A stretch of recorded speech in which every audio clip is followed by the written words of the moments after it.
Hello, everybody, and welcome to the latest episode of A Talk With, my podcasting type show, as I like to put it. Today, I'm here with the one, the only John Cook. Introduce yourself. Hello, it's me, it's John Cook, aka Complexicated Cookie or John Boy _Cook on Twitter. You might have seen me float around. uh, First thing says, how did the name Complexicated Cookie come about? Because it's quite the name. It's I'll be honest, it's so long ago now that I honestly can't remember of, of the of what the sort of process was. I think in the back of my head it was like I wanted something that could alliterate with Cookie because that's kind of always been my name. So and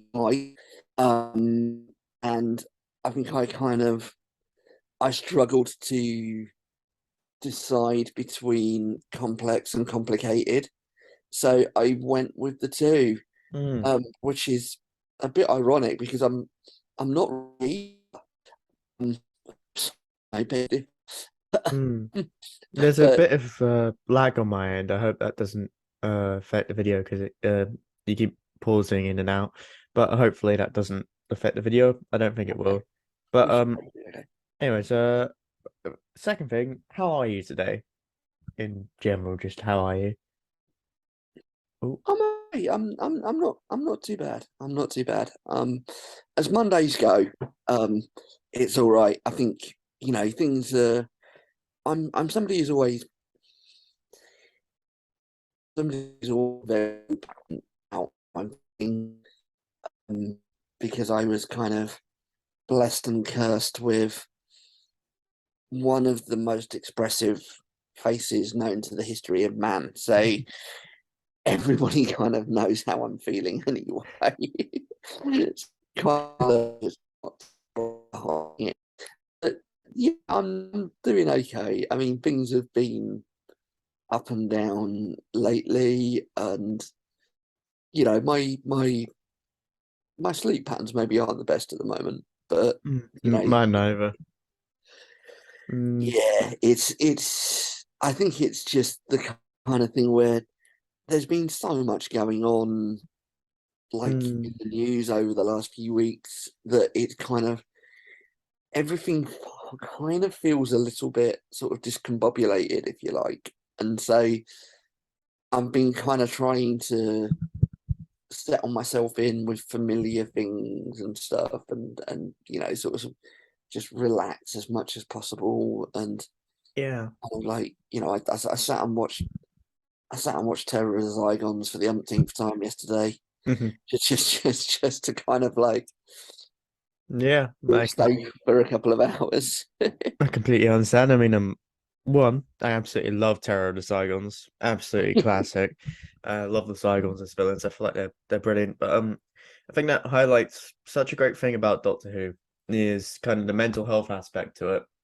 I think that's one thing that kind of thrives in the show is that it can almost be therapeutic in a way, this show. I feel like that's been said by people in the past. So, and I've talked to people in here where it's kind of helped them through weeks like this and days like this, and I think it's a genuinely brilliant show. I mean, one thing we discussed before this podcast was that kind of side to the show. And it's mental health in particular has been a something I've discussed quite a lot on this show, and I think it'd be brilliant to touch upon that again and just ask you about how Doctor Who's kind of helped with mental health and how that kind of perspective on the show has enhanced it in a way for you. Because no, that's something we talking about on here. So by all Yeah, means. yeah. I mean, going in very much at the deep end. Mm, In 2006, Doctor Who effectively saved my sanity, and it probably saved my life. Um, I lost my mother at the start of 2006, I'm so and sorry for I that. found it That's very, a very heavy loss. difficult to I found it very, very difficult to express how I was feeling. And Mm, I bottled things up a lot. And, yeah. for about 6 months, I really struggled to kind of concentrate or focus on or express emotion about anything other than this Mm, massive, all consuming grief that was going on. And then one Saturday evening, I was sat there in front of the TV watching my favourite TV show,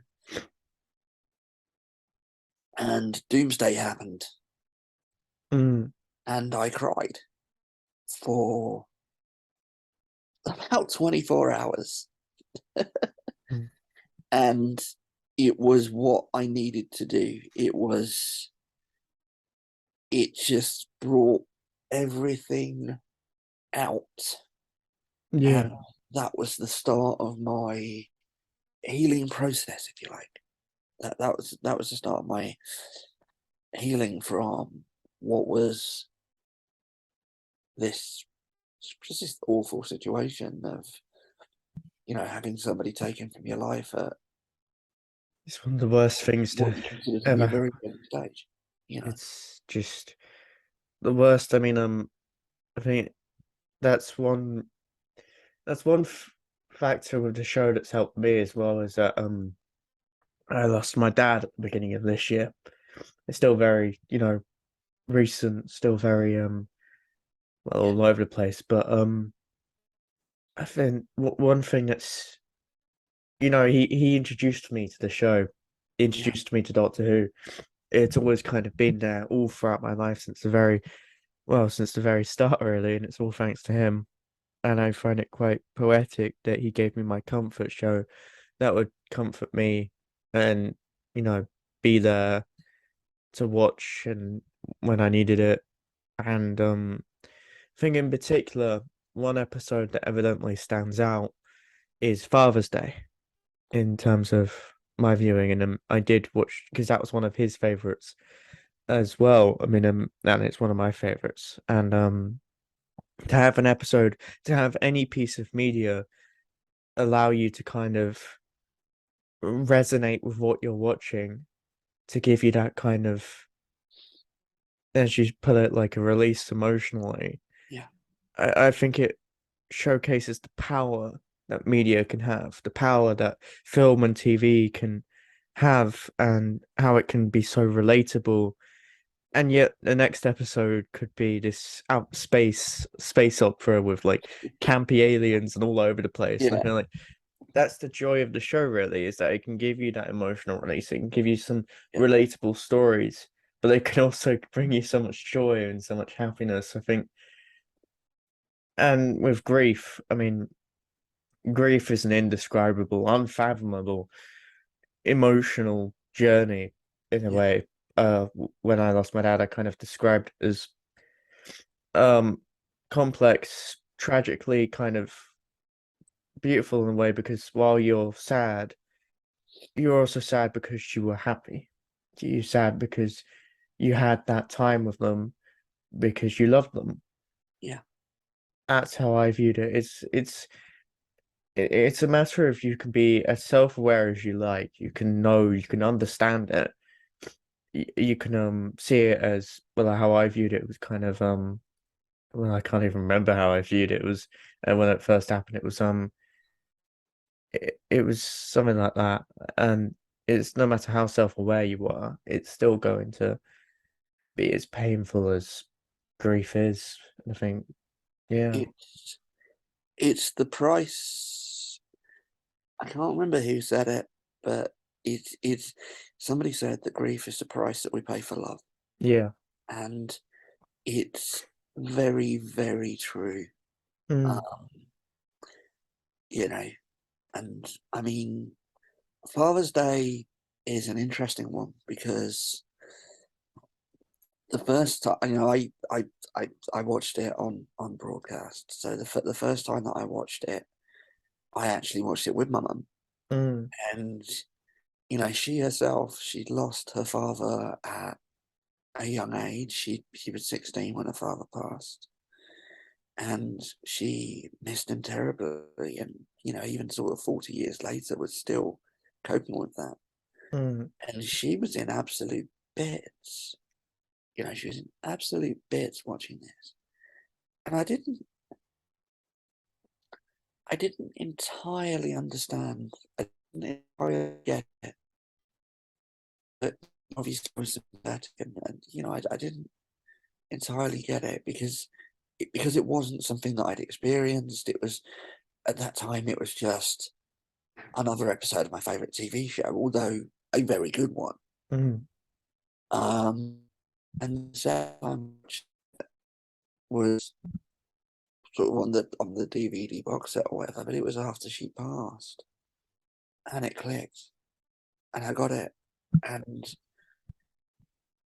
it's it just struck me that how had it taken 40 years for Doctor Who to tell this story? mm. How would it? Because anybody that's lost somebody close to them, if they had the opportunity to travel in the TARDIS, very early on, they would want one day more. Oh yeah. Oh yeah. You know, It's I think that's the thing with Rose's, kind of what she does in that episode. It's very relatable. yeah, Like people would judge Rose for it. People would say stuff like they wouldn't do the same because everyone would do that. Everyone, and I feel like that's what the story does perfectly. Is yeah, that at first everyone would kind of freeze. You wouldn't know what to do in that situation. It's unlike any situation ever getting that kind of borrowed time. yeah, But then if you had the chance to go again, you would jump at that opportunity. yeah, I feel like that's exactly what would happen. Um, yeah. yeah, And I think that's what makes Rose, for me, such a relatable character. I'm no, I make no secret of the fact that I adore Rose. Like literally my profile picture on Twitter and pretty much mm, everywhere, and my phone background is me meeting Billy. yeah, Uh, and I adore Rose. I love Billy as an actress, and mm. What was I it? was very fortunate in that when I finally got to meet Billy, I was able to kind of pour my heart out to her, and I actually kind of told her, look, this is how important Rose to me is as a character, and Yeah, this is like the impact that your performance and that you had on my mental health at this crucial stage. mm.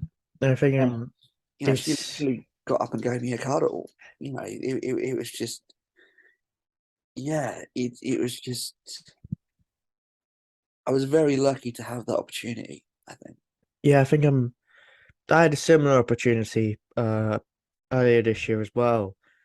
Um, not with Billy Piper, but when I lost my dad, it was on New Year's Day, and it was early in the morning. It was around 6 a.m. when it happened. Um, Naturally, that day was the worst, most complexly unimaginable, unfathomable, just every word you could use. It was just Yeah, the worst possible day ever.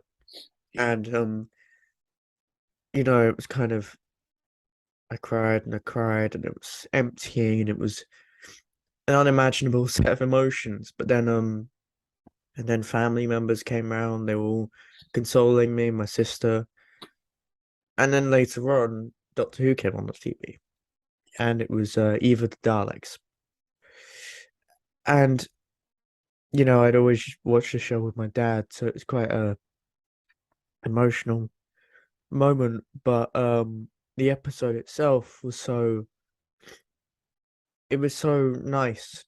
It was an episode that will always stay with me now. Especially that moment when Yaz is opening up about how much she loves 13, how much she you know, and being herself.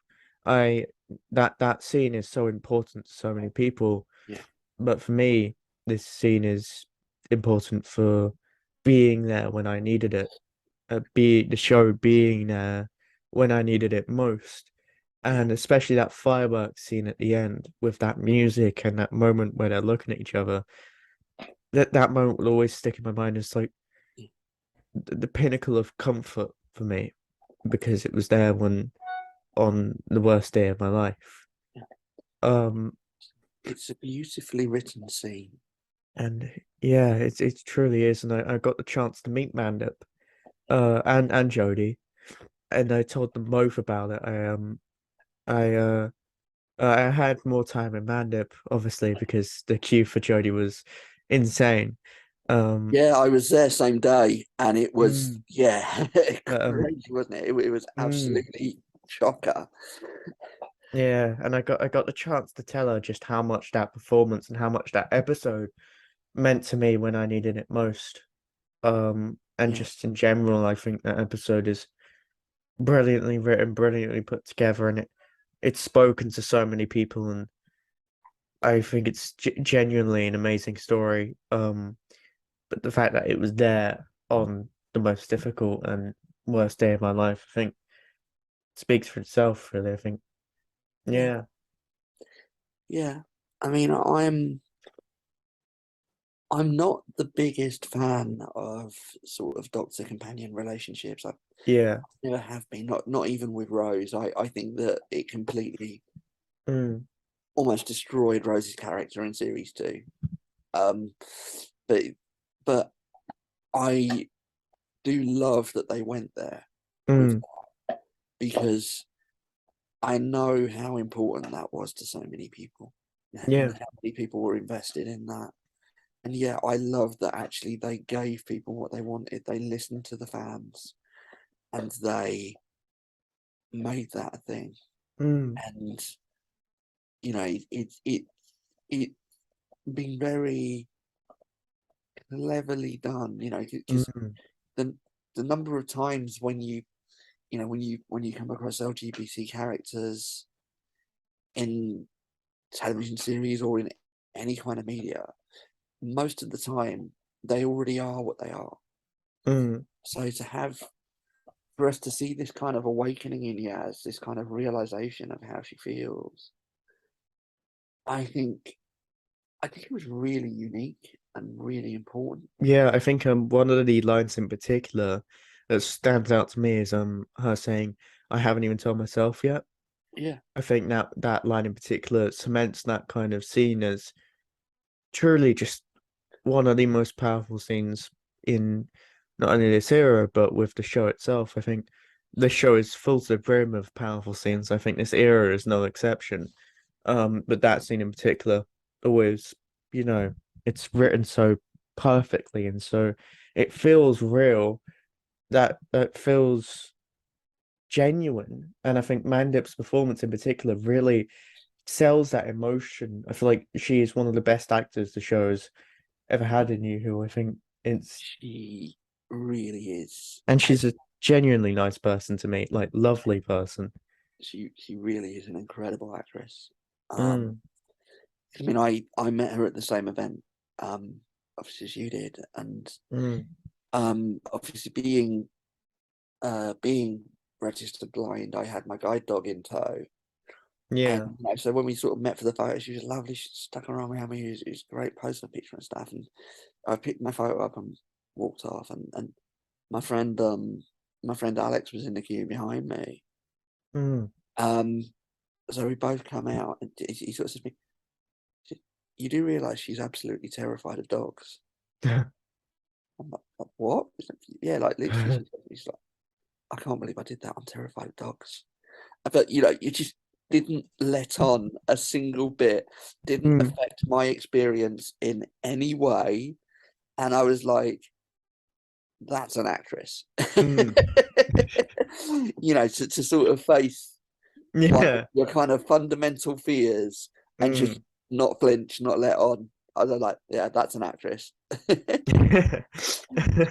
Well, that's brilliant. I mean, and I love when actors do that. They take the extra mile to kind of preserve the experience to try and make it as good as possible, make it as memorable and joyful and not, Yeah, so yeah. I imagine you've been to quite a lot of Comic Cons. What's kind of been, do you have any stories, other stories from Comic Cons and such? Because it's such a positive environment, Comic Cons. I feel like it's always been something I enjoy doing. Yeah, it's a wonderful it's one of the few places where I kind of feel at home. It's one of the few places where I kind of feel at home. I mean, I was at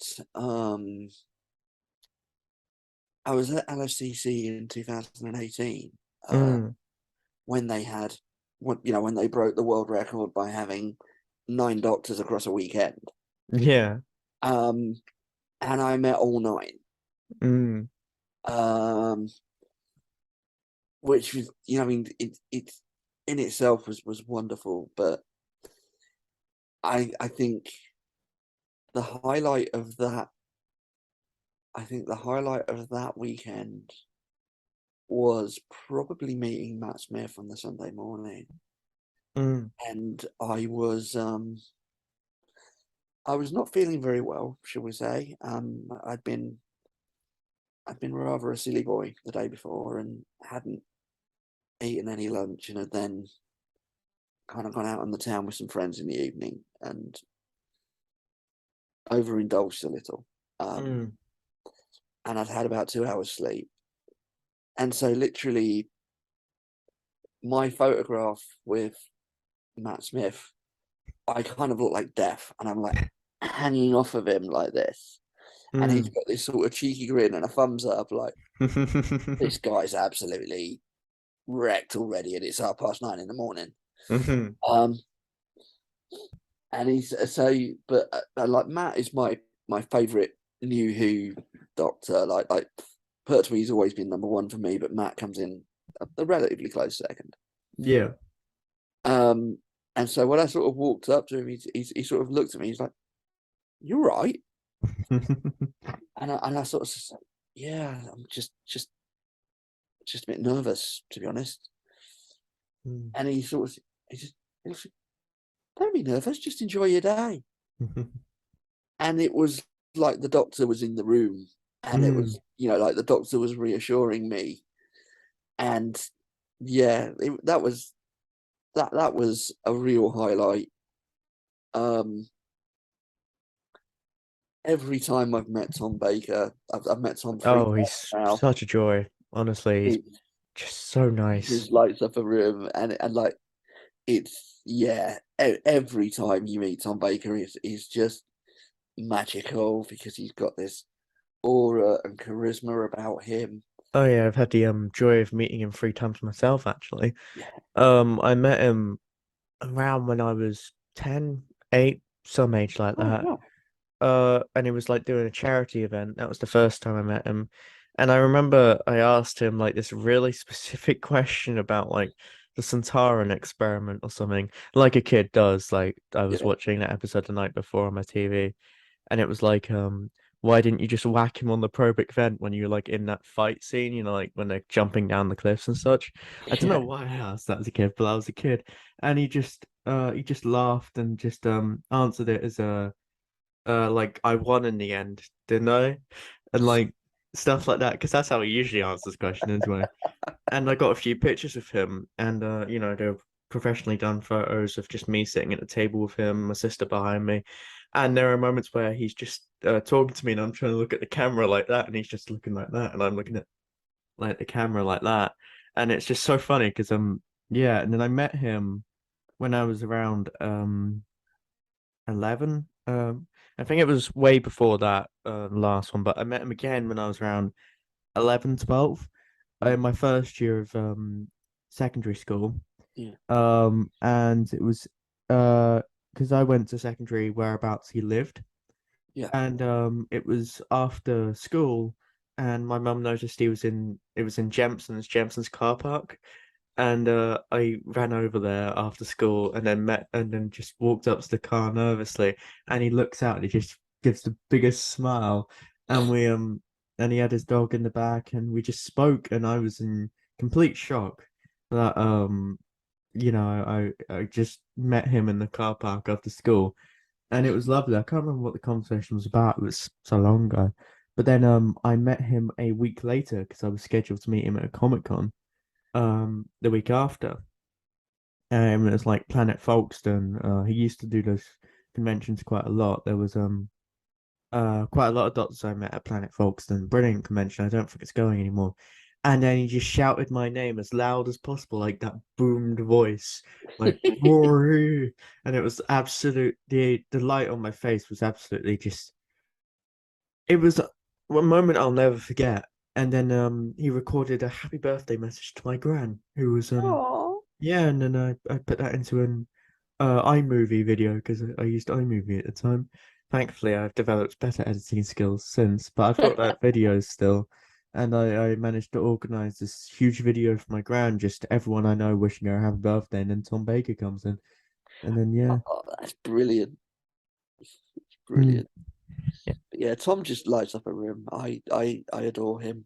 He, he, the mm, first time I met him, we were sort of queuing up to get our photos done and stuff. And while they were sort of setting up the chair for him to sit down and stuff, he meandered over to the front of the queue where I was waiting. He said, mm. "Do you mind awfully if I say hello to your dog?" I'm like, "Of course you can. You're Tom Baker." You know, Yeah. it's just like, thank you. Mm. You I know, mean, genuine lovely guy. I was I invited someone onto the podcast I think 2 episodes ago now. His photographer, one of his photographers, who works with him quite a lot, and he had yeah, so many lovely stories to tell about Tom. Genuinely lovely guy. yeah. Yeah, sorry for anyone listening, by the way. My stomach is gurgling and I haven't eaten yet, so it's kind of all over the place at the moment. For anyone listening, if that's being picked up at the moment. But That's okay. Neither have I, so we can just leave it ambiguous and they can guess mm, which one of us it is. yes. But another doctor I've met quite a lot is Colin Baker. Genuine, I just I've met him like 5 times this year. So I've met him a lot this year, and I think I'm gonna meet him again at LFCC. And he recorded a cameo for that Doctor in Distress cover I did Oh, recently. wonderful. He did his Exterminate line while also signing that record. I've met him a few times. It's gotten to the point where I don't go there for an autograph or anything. I just have conversation with him. Yeah. Like it's just like a 10-minute conversation whenever the queues are like empty and it's like later on. Just it's a wonderful conversation we always have, and he's always lovely and just genuinely like one of the loveliest people we could meet. And yeah, I look forward to meeting him again. Uh, Yeah. Genuinely wonderful guy. I think uh Co- yeah, Colin was my first doctor. So really. yeah. Colin was my first doctor. So like literally the first time I watched Doctor Who, he was like 7 years old, and I watched Attack of the Mm. Cybermen way back in like 1985. Oh wow, that's And mm, it took me a long time to meet him actually, mm, because I didn't really sort of start properly doing conventions and stuff until I like my early 40s, when I got set up with a guide dog and I'd kind of built my confidence up and built my independence up and was sort of ready to put myself out there and stuff. And so I met him again at LFCC 2018, and his his table was next to Bonnie's, and at the time Bonnie was in EastEnders, mm. so the queue for Bonnie was like Insane. about 50 people long, and Wow. Colin had like 3 people in front of him. Mm, And it was a very similar thing because it was a short queue. I literally kind of walked up and just had a chat with him for about 10, 15 minutes, Mm, and he he genuinely loved the experience because because Colin does so many conventions. He kind of he met so many people sort of multiple times and stuff. So for somebody to actually come up to him and say, "You were my first Doctor, and this is the first time we've met, and this is fantastic," mm. but literally you just saw his face light up, and it and it and it's yeah, just a lovely, lovely guy. And I've met him. I've met him a couple of times since. I bumped into him coming out of the lifts at the BFI the other month. Actually, just randomly me walking out the lift and Yeah. him heading in. And again, he's seen Sparky there with me, and because Mhm, they'd made an announcement at the start of the screening that it was Sparky's birthday, mhm. Colin and Nicola were both like, "Is it your birthday?" And it's like, "Yes, it's his bloody birthday." Because I've seen you at a few BFI events. Yeah, Mm, I always try to get there. I'll always try to mm, get there whenever I can. same here. I mean, I'm always going. I've gone to every single one since Evil of the Daleks, and Okay, cool. I'm not going to Time Meddler, unfortunately. I've got to Oh, save okay. some money, but I also went to a few others recently. I went to the Inside Man one recently, the Stephen Moffat new series, I'm and looking forward to that tonight, actually. oh, it's so good. I can't Yeah, really say much else about it because they obviously got us not to spoil it for anyone. But for yeah. anyone who wants to check it out, including yourself, it is genuinely like the amount of twists, turns, it's insane. Oh, It's brilliant. exactly what you want from Moffat and Tennant and everyone else involved and more. It's genuinely incredible. Excellent. Yeah, Uh, and I also went to the It's a Sin one, the Rusty Davis panel, and a few yes, others. I was there. Were you lucky enough to bump into Russell in the bar? No, I'd already gone in by then. Ah, Sadly, yeah, because I've I yeah. was I was very fortunate because I kind of, I'd agreed to, I'd agreed to kind of make a bit of an afternoon of it. So I'd agreed to meet a couple of friends, Mm, at around sort of 4 o'clock. And obviously, because it was the London Television Festival, as you sort of walk down towards the Riverside Bar, that you can see all the taxis and all the autograph hunters sort of waiting there. mm. And as we were sort of sat around in that bar, another friend sort of messaged us and said, "We're in the front bar, and Russell keeps going up and ordering drinks, so Mm. you might want to come round." And so we sort of dashed round. Mm. We thought we'd missed him, so we were sort of sat at this table. But then, like, lo and behold, 10 minutes later, there's this very Mm. tall chap stood up at the bar again, and it's like, well, right, I'm gonna go over and get a photo. And Mm. he was lovely. I mean, Mm. it was quite brief because obviously you don't want to sort of, Yeah. the guy's getting a drink. You don't want to sort of disturb him. But it was like, can I grab a photo? And he's like, yep, it's just keep your distance a little bit because Mm. obviously Yeah. got COVID concerns and stuff like that. And the last thing you want to be is, I mean, this was like back in May. So the last thing that I wanted to do was be the guy that delayed the production of the 60th 60th, anniversary yeah. specials by giving Russell T Davies COVID. Uh, Mm. but yeah, no, it was just lovely. It was Mm. and that was actually a lovely day. I got to ask a question in the It's a Sin panel as well, Mm. which was really nice. And then we did the Toast of London So did I. Toasted afterwards. Tinseltown. Yeah, that was a brilliant one as well. I really enjoyed both of them. Brilliant panels. Yeah, I wanted to try and do the I wanted to try and do the His Dark Materials one as well. Mm. A couple of friends did that, but that was like the day after. And it was like 2 trips into town in 2 days is maybe a little bit excessive for me. Yeah, that's completely fair.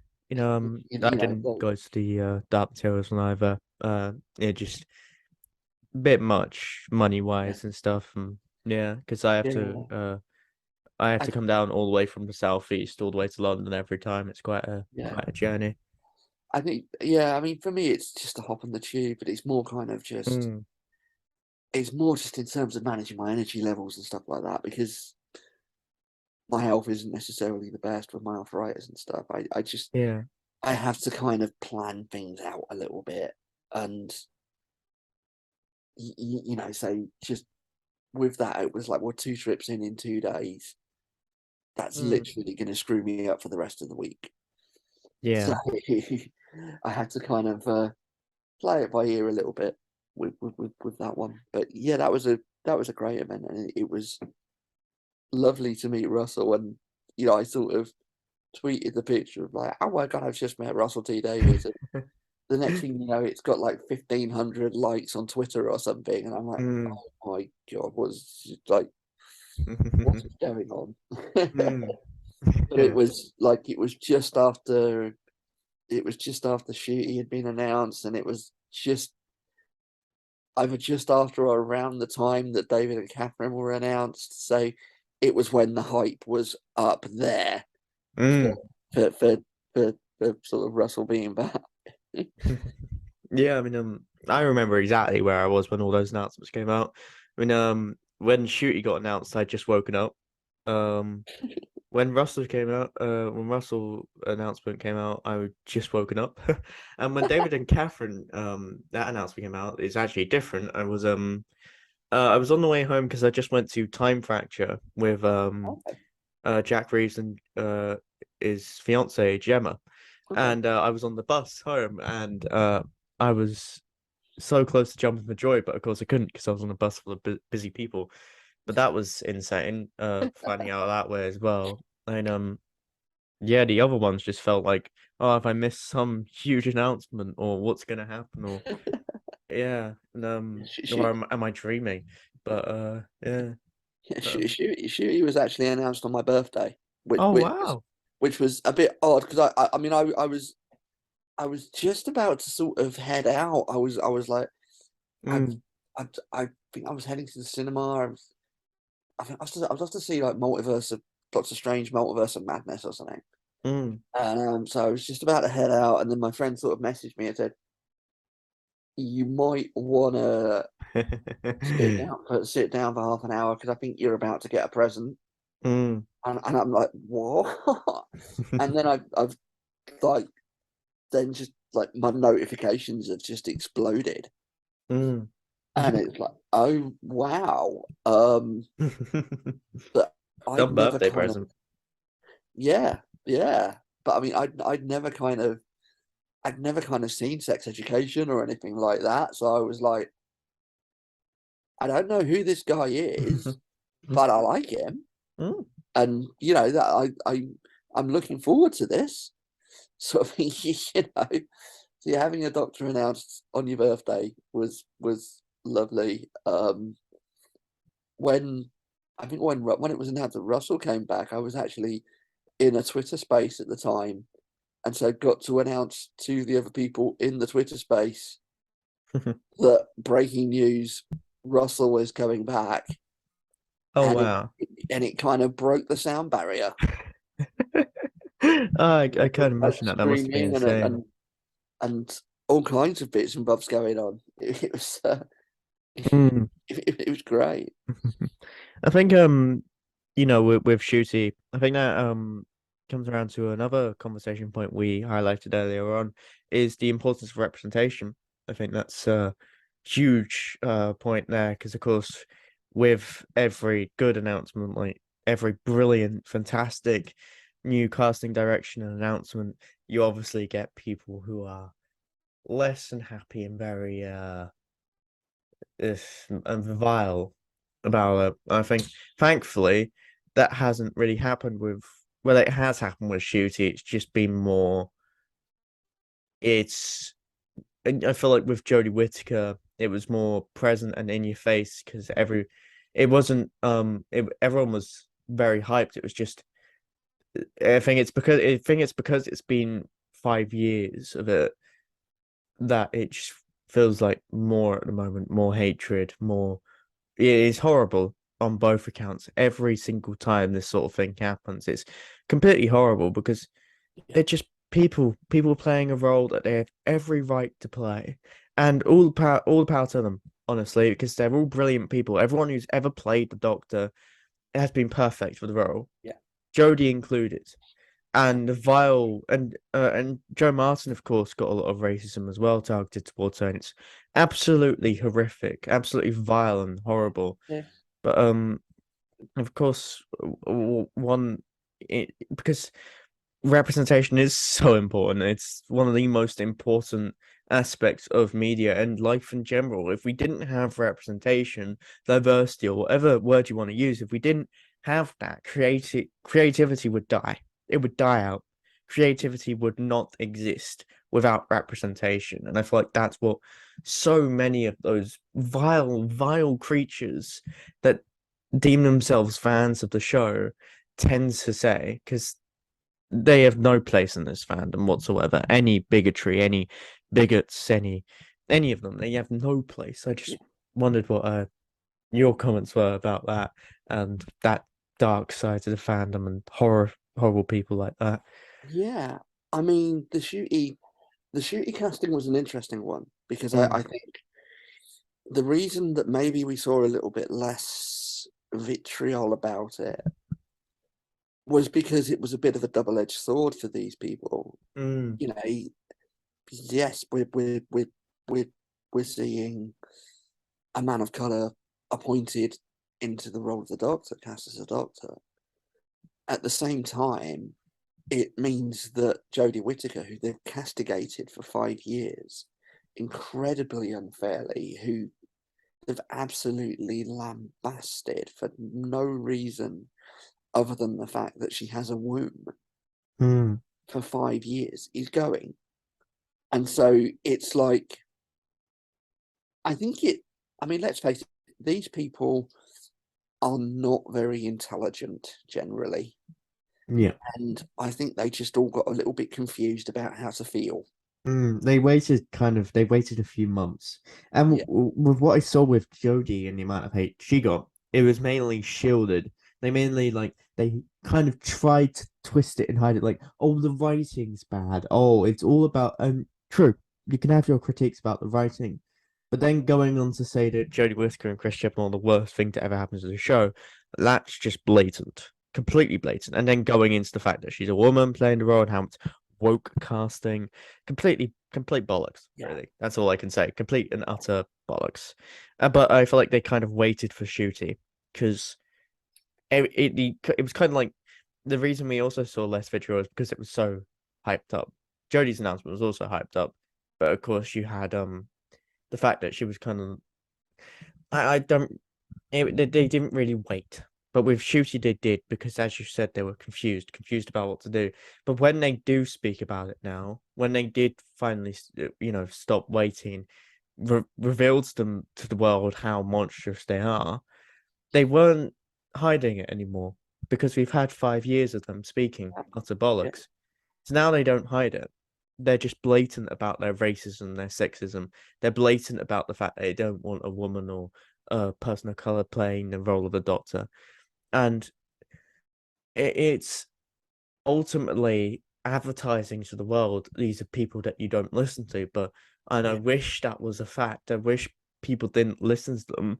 I wish that they didn't have an audience, but they do. And that's why they continue. That's why no matter who is cast as the Doctor next, yeah, they will always scream from the rooftops that it's woke casting and go on monologues about how they don't like it. yeah. I mean, it's a very interesting it's a very interesting scenario because I think sometimes it leaves what I would call like the mainstream part of the fandom, if you like, those of us that are not slavering incels. Mm, Um, I think sometimes it leaves us with a little bit of a dilemma because it's like, do you call these people out? Do you actually show them up for what they are? yeah. or do you almost carry on regardless? Yeah, I think And it's that's something that I've kind of flipped on a little bit over the last couple of years, because same here. I used to get really angry and I used to call it out, and I'd be screenshotting and quote tweeting one or two individuals quite a lot and kind of like Same here. ridiculous, ridiculous, ridiculous sort of thing. I But then I think kind of thought to myself, like, what am I achieving by that? they're not going to change. They're Yeah, never going to change. yeah, they're They not are going to so shielded by their own ignorance, their own bigotry, to the point in yeah, which they just never do. They yeah. never change, never evolve, never become better people, They're never. never they're not gonna change their mind. They don't have the level of thought process to actually take something on board and improve. And educate They're themselves. yeah, they're not going to change their mind. Anybody that follows me already knows my views anyway. So Mm, all that I'm doing by quote tweeting somebody or screenshotting somebody is putting their views onto my timeline. mm. I think, I You still know, think, I've kind of, as I say, mm, flipped on it. And yeah, there might be occasions where that yeah, there are occasions where if people that aren't on that kind of hardcore NMD side of things show themselves to be less than I'd want them to be, then I'll call it out. I think, But because I think what that does is it shows how anybody can slip into those attitudes. I think, Hardcore, I just ignore them now. yeah, I think everyone has every right to call them out. Yeah. I think everyone has, because Oh, of course it yeah. won't achieve anything, I'd but I never think it's, criticize anyone for calling them out, but I I think still think I it's, just made that personal decision myself to, mm, you know what, that's I'm completely not going to fair. give them the oxygen anymore. That's completely fair. I mean, I've kind of switched, from one viewpoint to the other about how to handle a situation like that. I think there are some specific situations. I think the most recent one was it was kind of mainstream. It was Sophia Miles. Yeah, Kimberly. I think I'm moving on to a different subject now. Yeah, we were on representation, weren't we? We kind of Yeah, we kind of gone down a fell down the sideways rabbit track a hole little of bit not my doctors, and then we found our way. But I there. feel like one thing you mentioned that you wanted to talk about was particularly in representation, particularly about disability, which looking at your Twitter, of course, you've obviously commented on it a lot. You've commented on some of people being negative towards it, which is completely outlined, completely horrific. And as I mentioned with Shooty's casting and Joey's casting, behavior like that is not tolerated within this fandom whatsoever. Anyone who is ableist or bigoted in any sense can fuck off, pretty much. Just and leave the door shut on your way out. But I just wanted to discuss this with you and hear your thoughts on it. Yeah, by all means. I mean, representation of all kinds is important to me. I mean, it's as a disabled person, as somebody who's been disabled from birth, mm, um, it's it's always been sort of something that I've carried with me. mm, It's a big part of my life, and yeah, it's naturally it's something that I talk about a lot, and I think what has happened generally in society is you become a bit more aware of some of the injustices that are out there. Um, Going way back, I mean, I was, obviously, as I said earlier, Attack of the Cybermen was the first thing I ever watched. So that means that my second story was Vengeance on Varos, mm, which had Nabil Shaban in it. mm, And so very early on in Doctor Who, there was a disabled actor in a very prominent role. Um, and it was there was no kind of shying away from the fact that he was somebody with visible mm, disability. And that was great because here was this wonderful new show with robots and spaceships and aliens and stuff, and there's a disabled guy in it as well, and Mm, so that was really, I think subconsciously that probably clicked with me at quite an early point. mm, What didn't click with me was about 4 episodes later when you get to the two doctors and mm, you've got a sighted actress playing a blind character. And yeah, thankfully I didn't pick up on that until like adulthood. mm, mm. But Yeah. it's something that maybe at the time was excusable because I honestly don't have statistics about the number of disabled actors that were with equity cards in the country at the time. But certainly these days, there is no excuse for casting an abled actor in the majority of disabled roles. Mm, Um, and that's something actually that I think the current era has done very well to an extent. yeah. We've had some wonderful representation. We've had Ellie Warwick was in It Takes You Away. We Uh, had Rhiannon Diane. Clement. We had Diane in Flux. We had Rhiannon Clements in Ascension and Timeless Child. There's been some great representation there. The one thing that is a little bit of a fly in the ointment for me is brilliant. They gave us a disabled companion. Mm. With Ryan, of What? course, yeah. What? Why not cast a disabled actor? Mm, And I think that's and that's nothing against Tosin. Um, Met him, lovely guy, but I do think that there are times when Ryan's disability could be factored in and it isn't. And I think that if you've got a disabled actor or if you've got somebody disabled feeding in creatively, I think that works better.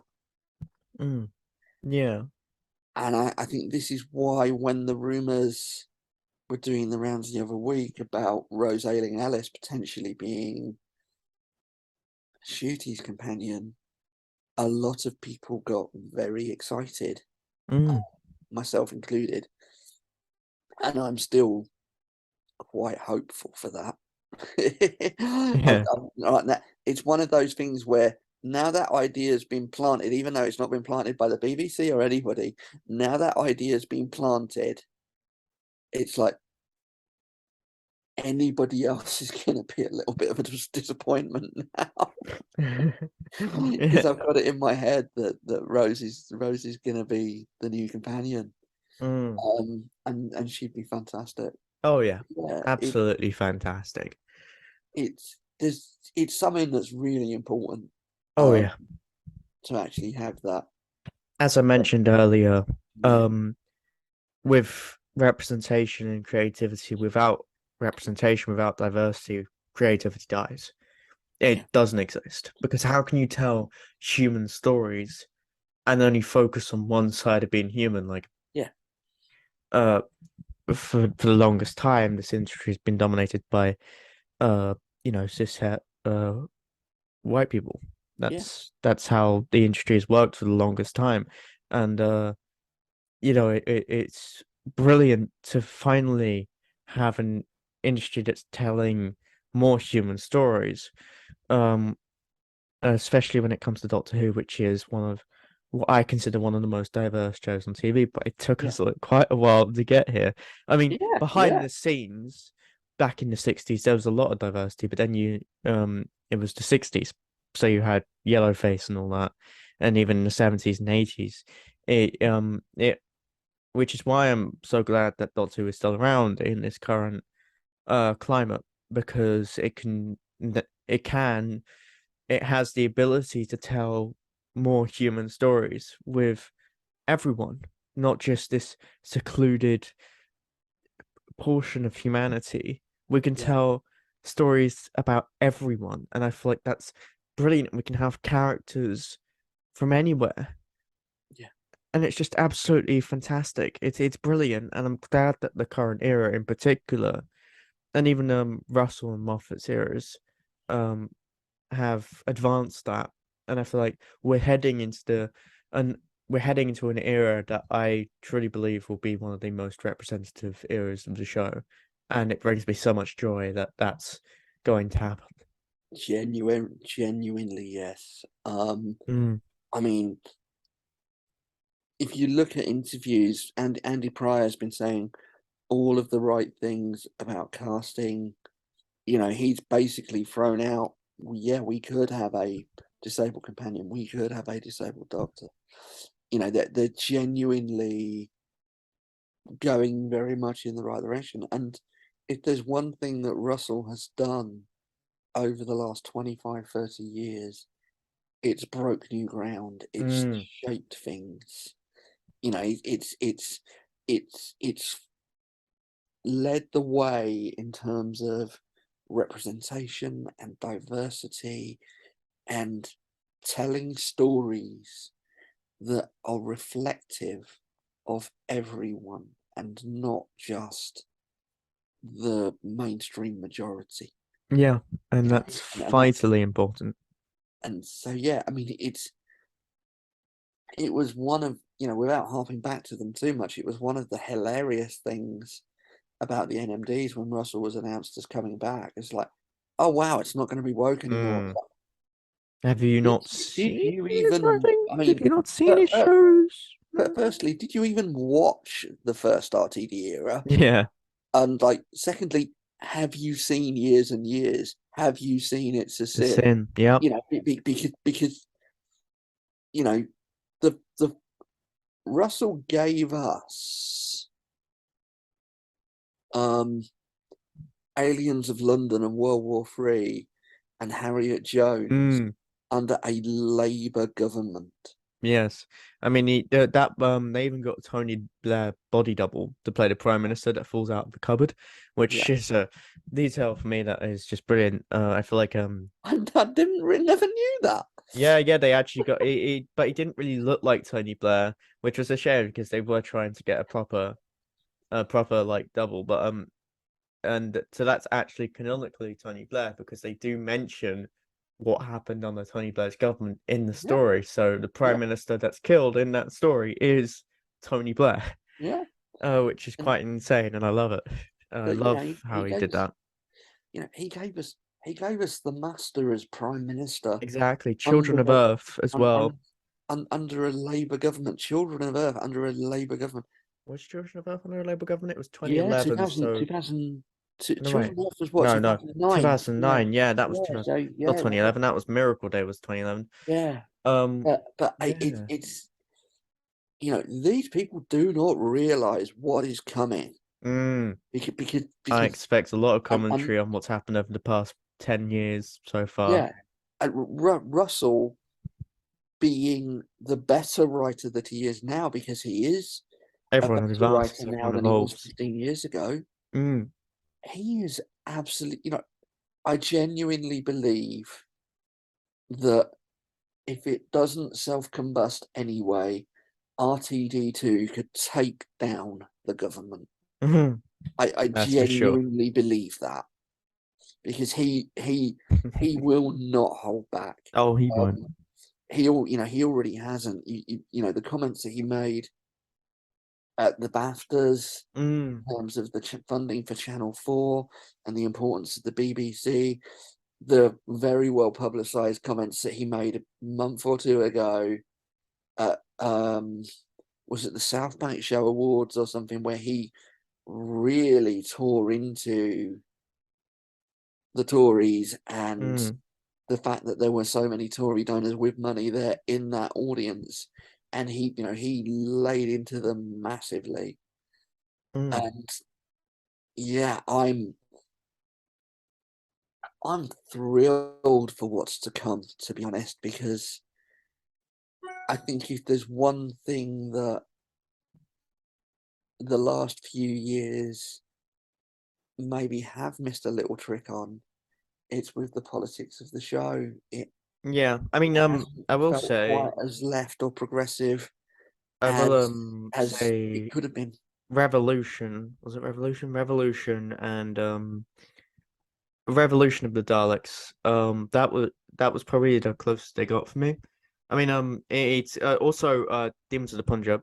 Uh, I feel like that was a huge step for the show because I feel like one of the main things that's been highlighted by the Russell T Davies and Moffat era is that a few of the episodes kind of highlight Britain as Great Britain and the British Empire and Queen Victoria Yeah, and the and all that, and it's kind of like I'm glad there's kind of more, as I said, more worldwide stories being told about our history no, and how there's different perspectives there, especially with like there's lots of being friends with Winston Churchill and Victory of the Daleks seems that always seemed a bit out of character for me because I felt like Dot's always been more left leaning, more left, the yeah, show's always been left.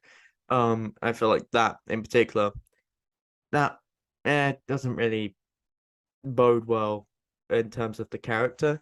I feel like I love how Jodie Whittaker's era kind of a lot of the stories have kind of commented on colonialism and the the more a more worldwide perspective on the British Empire than any other era has. I feel like it's really pushing the show in that's that. Yeah. no, you see, that's interesting because for me, demons didn't go far enough.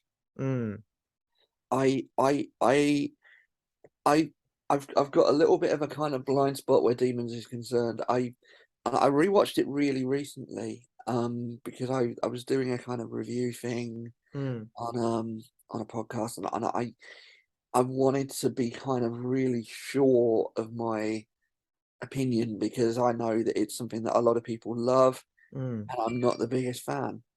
And I just, I really feel that they missed a bit of an opportunity to really sell the evils of colonialism, the evils mm, of imperialism, and they kind of they go some way towards it, but then it's like they kind of pull back from the punch.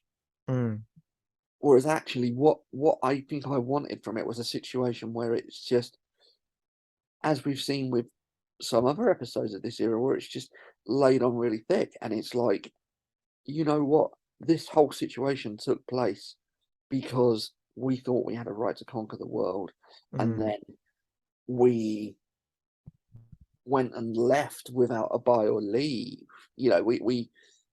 We just backed off without a plan and mm, left everybody else to clean up our mess that we mm. that we kind of created.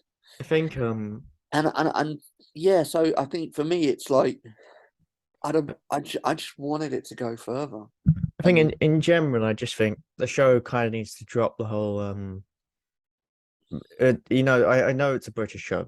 I know there's a lot of emphasis on Britain and our history and everything, but I feel like we need to stop with the whole Victorian values stuff. I feel like we need to, with more media, with more history in general, and how we teach it in schools. yeah, I feel like it's necessary for the future because if we don't learn from our history, if we don't present our history within our media yeah, in a way that doesn't just oh, the British Empire was this huge empire we had and now we don't have it, because that's as far as quite a lot of teaching goes, and that's quite as far as a lot of media portrays it. But if we show it to a truly brutal extent that shows us the what it actually was and how evil we were back then, and even we're not particularly great now, are we? But looking at it from we need to look at it from a perspective that isn't shielded, and we need to drop the Victorian values that we kind of hold in a lot of this. country holds in still such a high No, regard. no, I'm with you. I think we do sometimes look at our past through rose-tinted glasses. I feel like that's Um, that's the thing with like glorifying historical celebrities, like Nikola Tesla, for an example. Yeah, I know your feelings on that. Yeah, I know your feelings about that. I mean, um, yeah. I mean, I the Nikola Tesla thing is interesting because I tend to give people a bit of a pass initially mm, because it isn't that well known. yeah, You I know, mean, the fact the fact that this man actually was very much in favor of eugenics yeah, and I is didn't know that prior to watching the episode. no, Not really and after you know, either. not a lot of people do. I mean, this is the thing. I completely get that there's an innocence there that people just don't don't know. You know, people just don't necessarily know. And Mm, I'll be honest, it wasn't something that I myself was aware of at the mm, time of the episode. It's something that I became aware of since.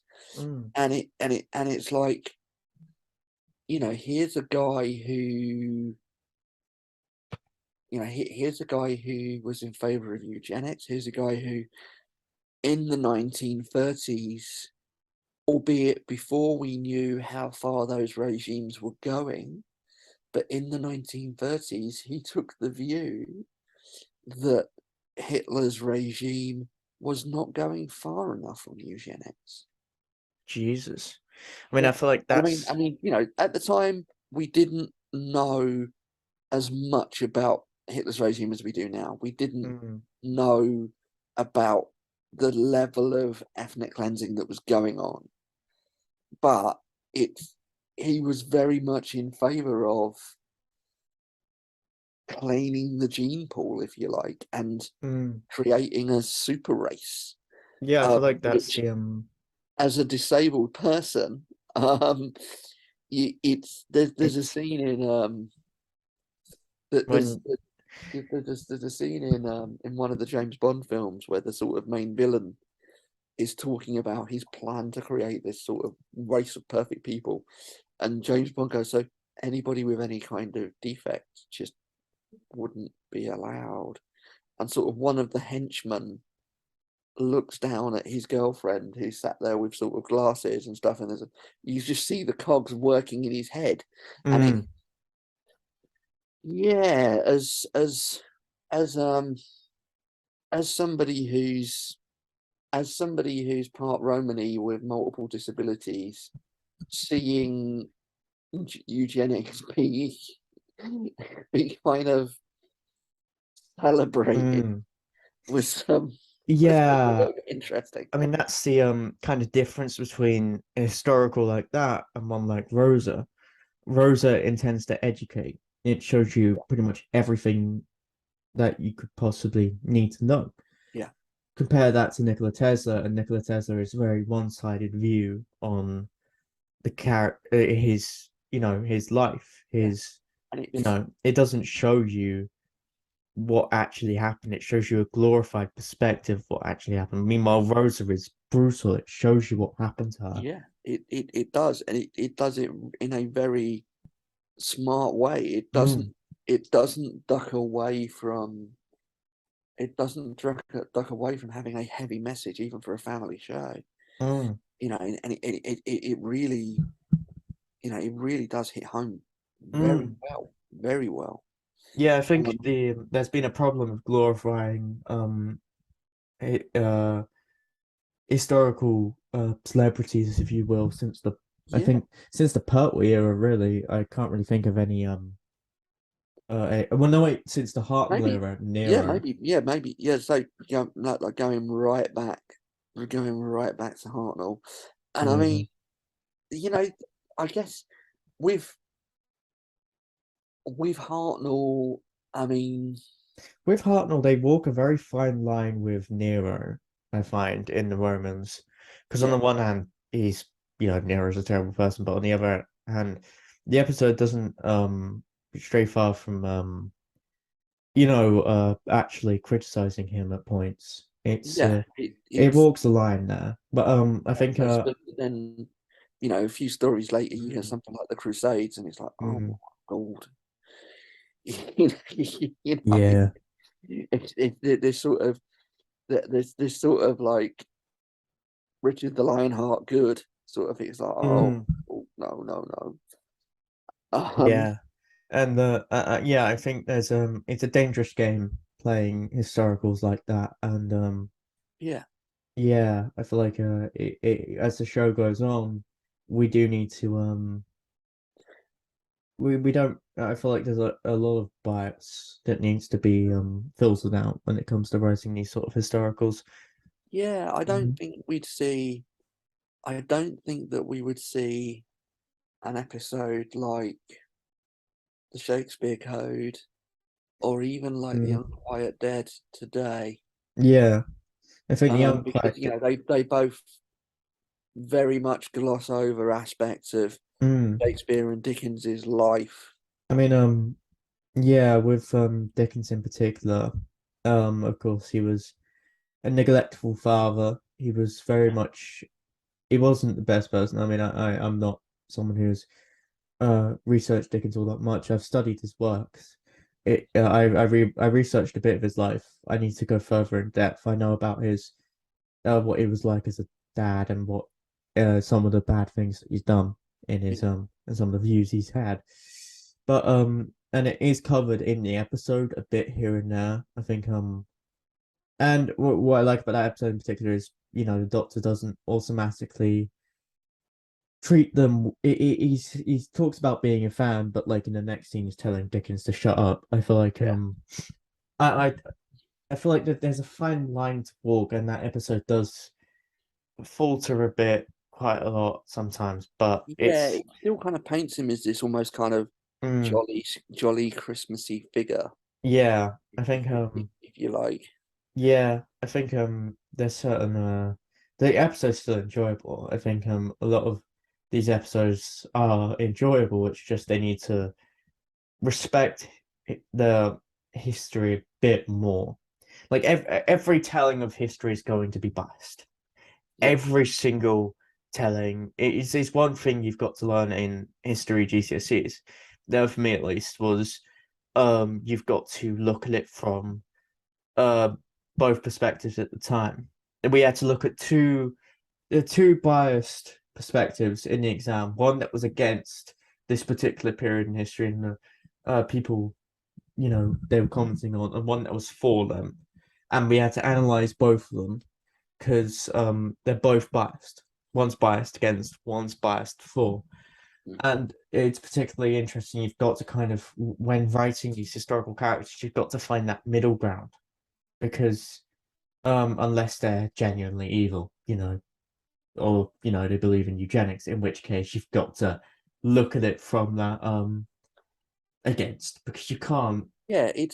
It's very rare that you encounter sort of a historical figure that isn't a shade of grey.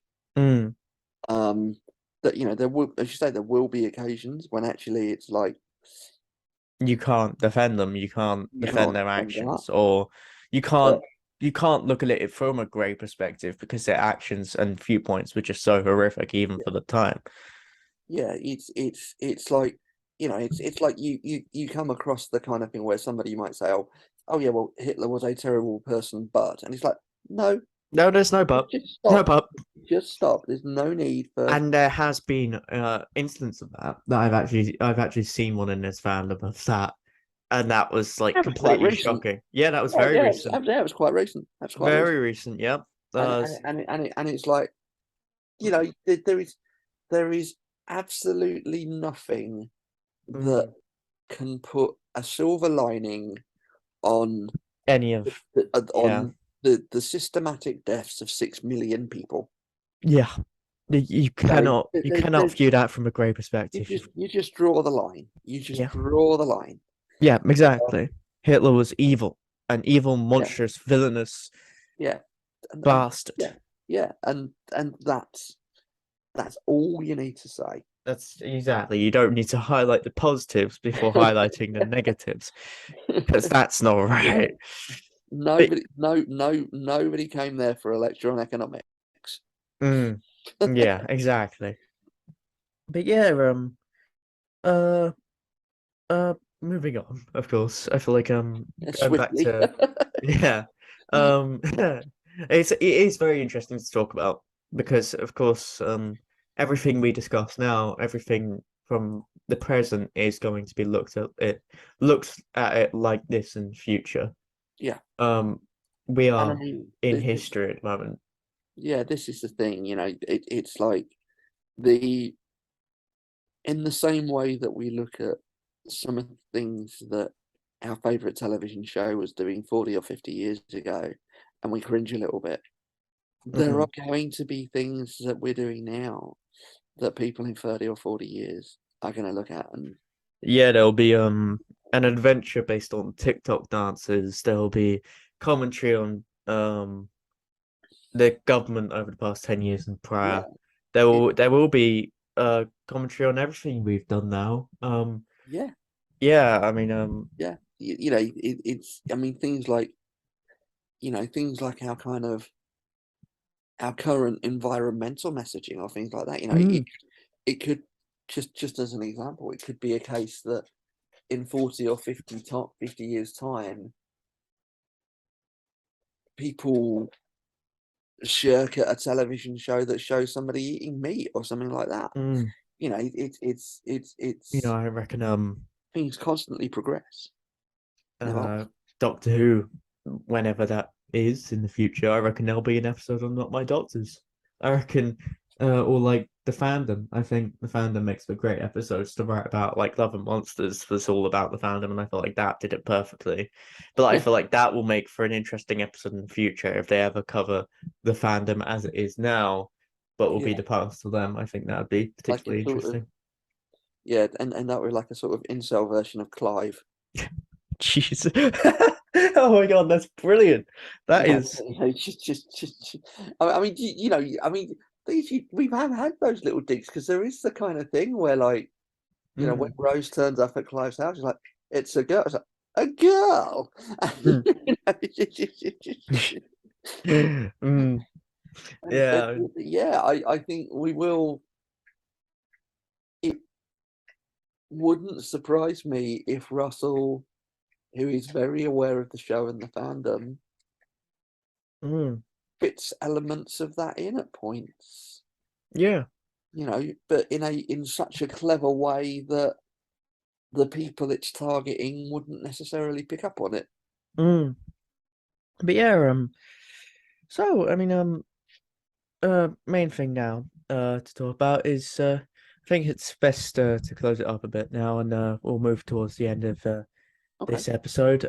If there's anything, I always ask primarily creatives, about burnout and their creative process, but uh, of course, everyone faces burnout, so I'll primarily focus on that, and just creative process and anything you do besides Twitter. Really, I know you're on a podcast, so I'll ask about that. Mm. Uh, yeah, just what's it like being on that podcast and doing it, and what's your creative process and how do you face burnout in that sort of field and anything you do really?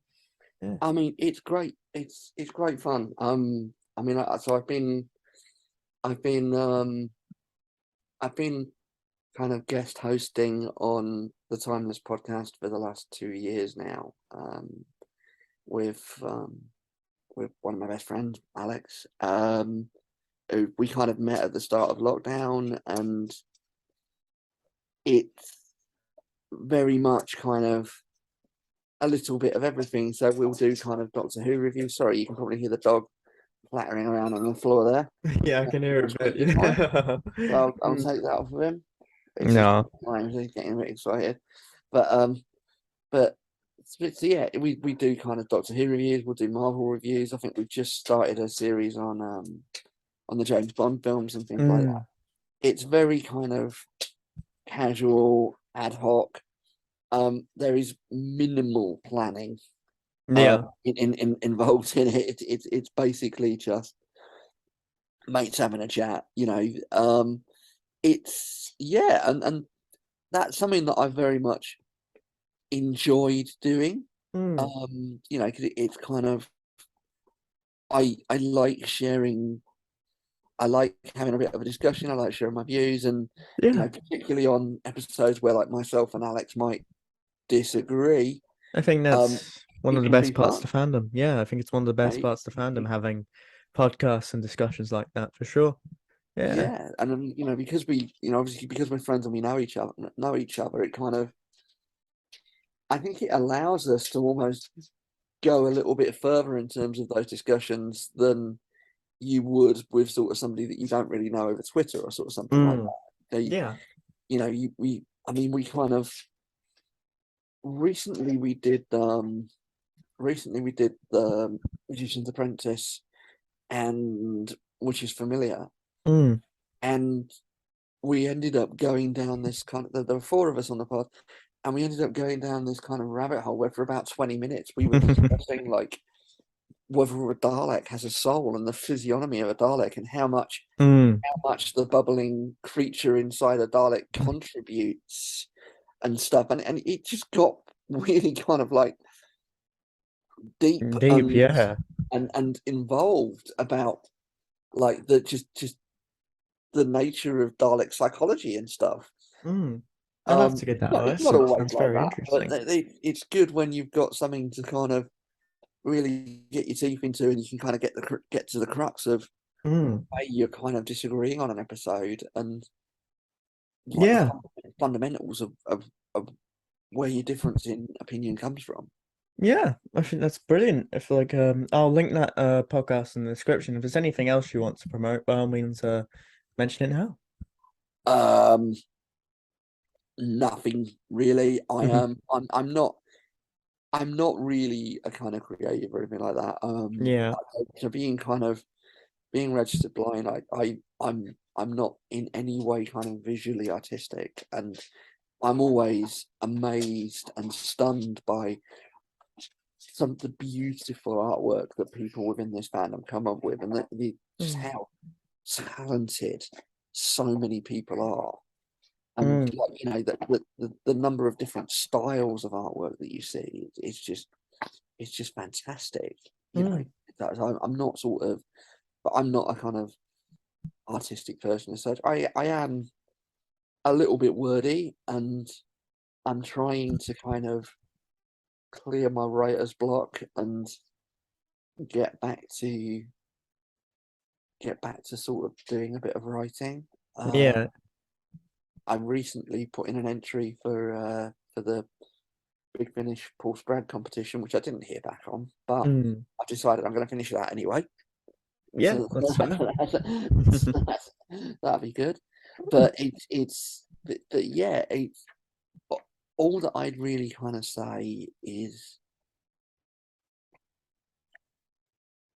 to anybody listening really is if you're if you find yourself disagreeing with somebody about your favorite TV show, remember that chances are it's their favorite TV show too. And Mm. as long as they're not some raging Bigot. racist, homophobist, incel bigot, Hmm. actually have a conversation with them, have a little chat with them, and I you'll couldn't find agree more. that you've got a lot more in common. And I know that's something that I'm guilty of quite a lot. I'm very ready with my block button, and you know, any Pertwee slander that makes it to my timeline gets booted off. Mm. But I think a lot of the time, everybody in the fandom could make things a bit easier on all of us just by reaching Mm. out and listening and actually trying to see a human being behind an opinion that you might not agree with. Yeah, I couldn't have put it better myself. Because I mean, Yeah. I've had I've had two or three situations where, you know, I've been in not necessarily blazing rows, but quite lengthy discussions and disagreements on Twitter with somebody about the show. Mm. and then you bump into them in the BFI bar, and you just sit there and have a chat, and Yeah, it's like what I think we all need to remember is that we've got so much more in common than the little bits that we disagree on. we're all You know, human, we're we're wonderfully human. we're all human. We're all wonderfully flawed. We all won't set me I'm perfect, but for anybody that's listening and not watching, I am winking there. That is a joke. Ah, I'm don't not. worry, this is only video, so no need Yeah, to worry yeah, about yeah, yeah. But we're all wonderfully human. We're all wonderfully flawed, and we all love this brilliant, beautiful, eccentric TV show about a space traveler in a blue box, and Wonderfully that put. is so much more in common than whether you prefer Martha Jones or Donna Noble. Wonderfully put. And thanks for coming on the show, really. Thanks for being a guest. It's Thank been you for inviting me. It's been a pleasure. oh, it really has been. It's Lovely, been a lovely pleasure to talking talk. to you. Yeah, and I'll put some links in the description to your Twitter and the podcast. And Yeah, yeah. brilliant. I'll dig out the sort of pod's address because I can never remember it off the top of my head, and I'll DM it over. All right, brilliant. Well, thanks for coming on the show. Everyone watching, make sure to subscribe, leave a like, and check out links in the description. And yeah, thanks for coming on the show. Yeah, bye everyone. Thank you. It's been a pleasure. I'll stop recording.